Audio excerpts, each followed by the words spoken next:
Welcome to OctopusDo. Today we're going to try something a little different, and I'm going to show you how to make this crystal drop Suncatcher.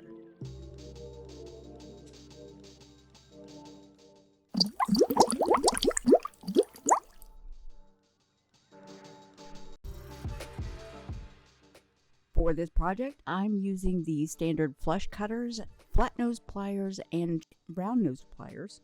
And I'll also be using a bench block chasing hammer, 18 gauge wire, and crystal beads. Right now I'm just spooling off some of this 18 gauge wire to cut into the lengths I need for the beads.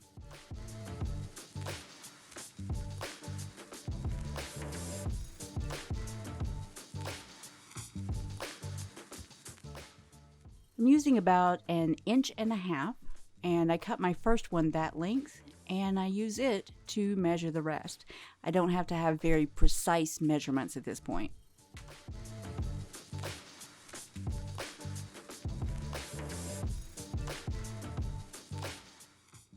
I've marked my round nose pliers. You see the line there, because I want all of my loops to be the same size.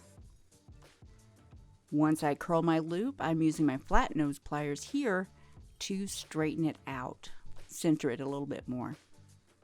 Now I add the bead, and I'm going to make the loop on the other side, but I want it to go in the opposite direction. So I bend the wire that way first and then roll it.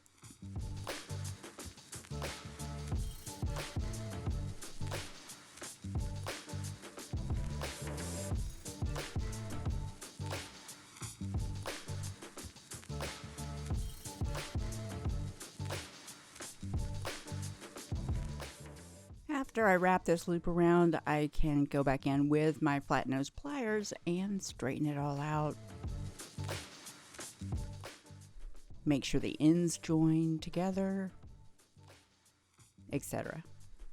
And I just have to repeat this with all the beads that I want to use.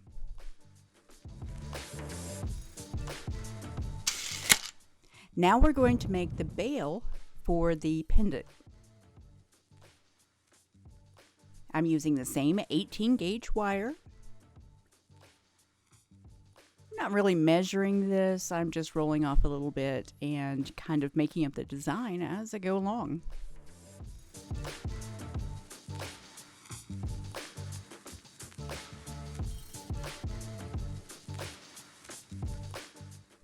The important part here is to not crack the crystal around the hole that's already been drilled. And so I have to be very careful. So I'm not using tools here, I'm just bending this up with my hands,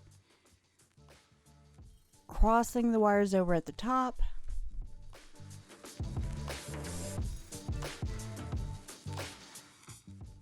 the longer wire here I'm going to use to make the loop at the top, so I bend it straight up, and the other one I'm going to wrap around, so I bend it at a right angle.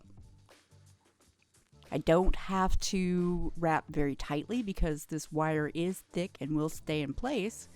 So I'm just using my hands here. Yeah, 2 wraps should be good.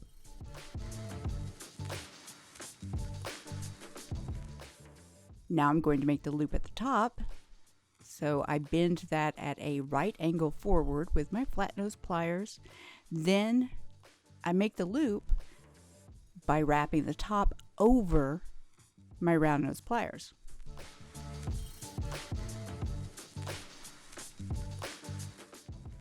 I readjust my grip and pull the end the rest of the way through.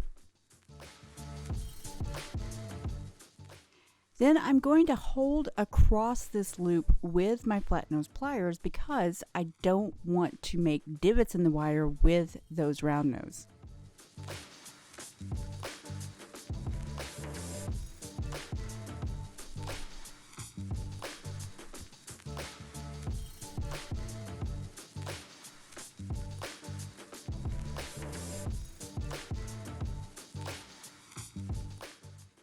Now I only need one of those wires to make the decorative spiral, so I cut that one off. and tuck in that cut end with my flat nose pliers because you don't want any rough edges catching on anything. And I'm going to fill in that gap by wrapping the wire around a little bit more.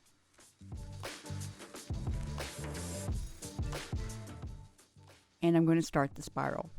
First thing I do is cut off the tip that is rough so it's flat across, then make a small loop with the tip of my round nose pliers.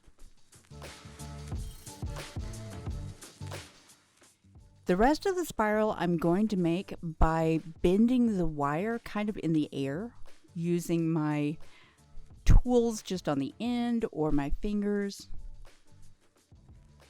It's kind of free form. I'm not bending this around anything to get that spiral.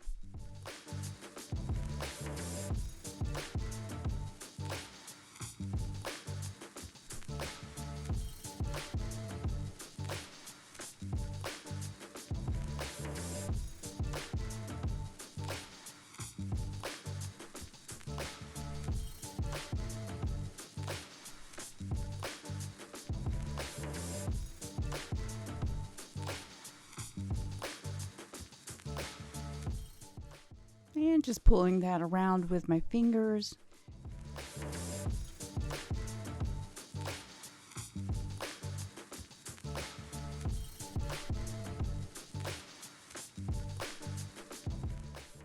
I think that'll work.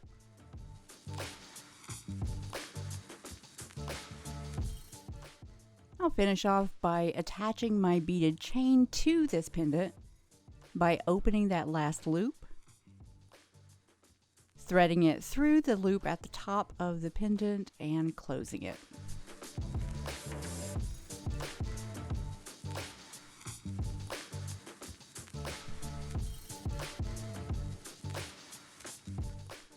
There we go, almost done.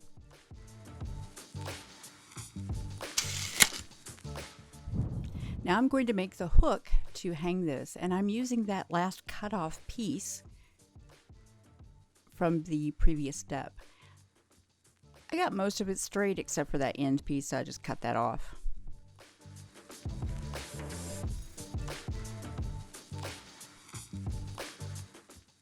This loop is going to be the one at the bottom that holds the beaded chain, so I just make a small loop and center it.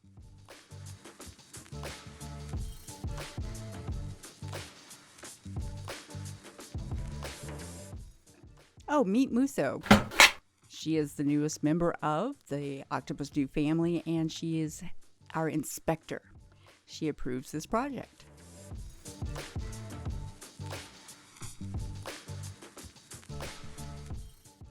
This is the other end of the wire. I'm making a small loop instead of rounding off the end with a wire rounder. I'm using the handle of my chasing hammer here to start that S shape or question mark shape of that hook. Just something close by to give me that first rough shape. The rest I'm going to go ahead and bend with my fingers.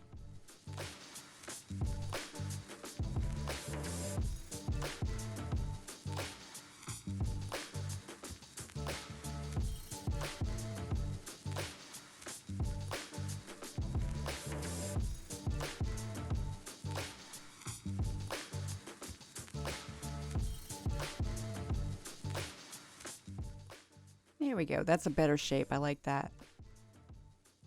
To get it to stay, I'm going to use a chasing hammer to work harden this hook.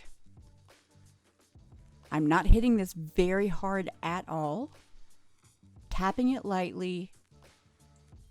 This will flatten the wire just a little bit, but most of all, it will work harden the wire and help it keep this shape.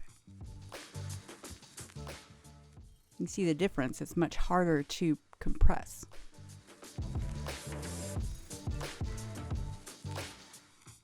Tapping it on the other side and just a little at the bottom. Don't want to overdo it.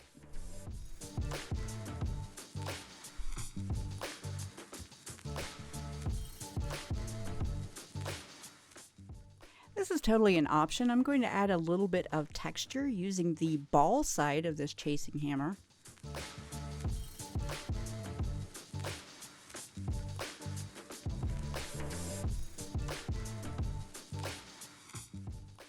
And I'm doing that on both sides.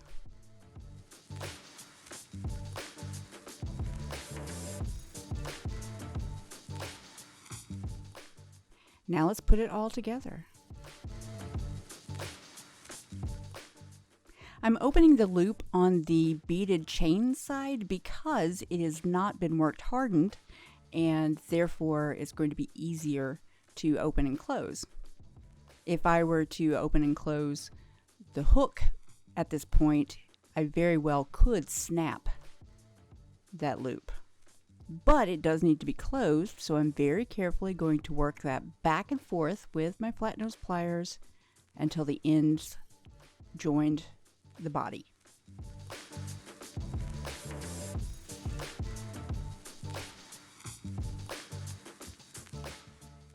And that's all it takes. I hope you enjoyed this project. It's a little different this time. If you did, don't forget to give me a like and subscribe to my channel. Click on notifications so that you know when the next one comes out. As always, now you know, go make something.